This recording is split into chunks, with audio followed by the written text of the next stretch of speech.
Food has certainly become a more common topic. It's more and more people know more and more about food.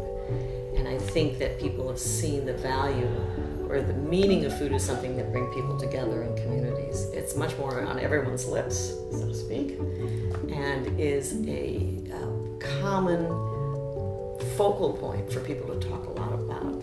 Clearly, Austin got on the map with its food truck movement. And people think about Austin, they think, that scrappy city is so weird, and it has these food trucks and sort of leading the charge now. And I think Austin has got a good legacy to build on, but it has some real challenges. And one of the challenges has to do with the fact that it's in a state that has a dwindling amount of water, which challenges the whole state and the city in terms of being a focal point of food production. So how to do that will be, going forward, what is Austin's role going to be in the food culture? It's also a scrappy culture in terms of getting it done, figuring out solutions, having a culture that people really work together to solve problems. It's not Silicon Valley, it's not Brooklyn, so Austin has to really turn on its own resources to get things done. My name's Brian Kauser.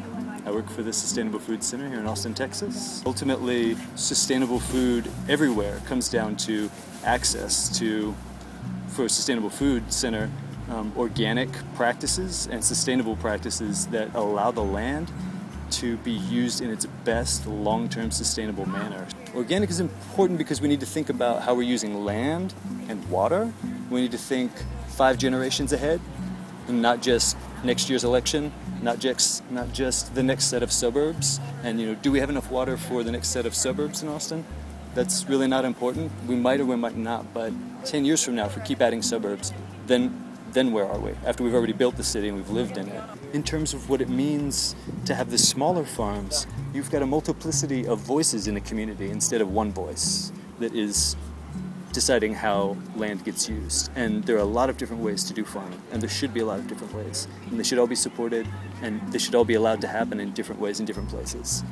There are also a lot of different kinds of communities, and farms pretty much come down to communities and being supported by communities. So the more small farmers we have, the more small communities we support.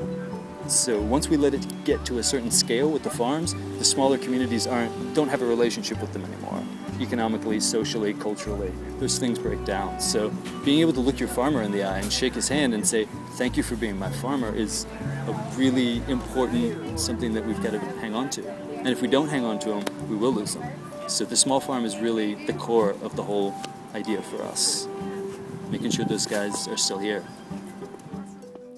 And it's not necessarily a question of how do we make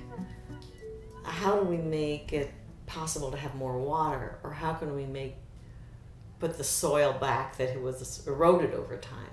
It might be, how do we reinvent the way we produce food? How can we reinvent food that's not as reliant on as much water? So you would work at the equation from the other end as opposed to just trying to go and put things back the way they were. Food forests are an ancient practice, and they're built in a way that is open on the edges and is designed to allow nature to work better on her own. So it's a cultivated space, but it's using ecological principles to be able to have mutually beneficial relationships between the different plants that are there, as well as the mutually beneficial relationships with the plants and the people. So everything is working to sustain another part of the system.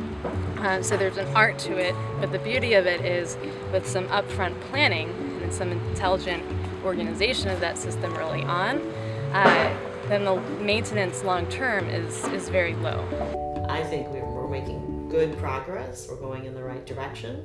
I think you can't get rid of technology in the solution. It's out there, it's being utilized. I think in fact it will connect humanity, it won't separate them.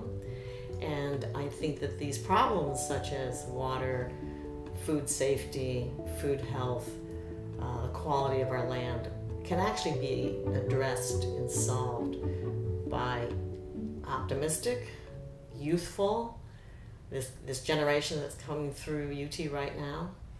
I really believe they can get it done.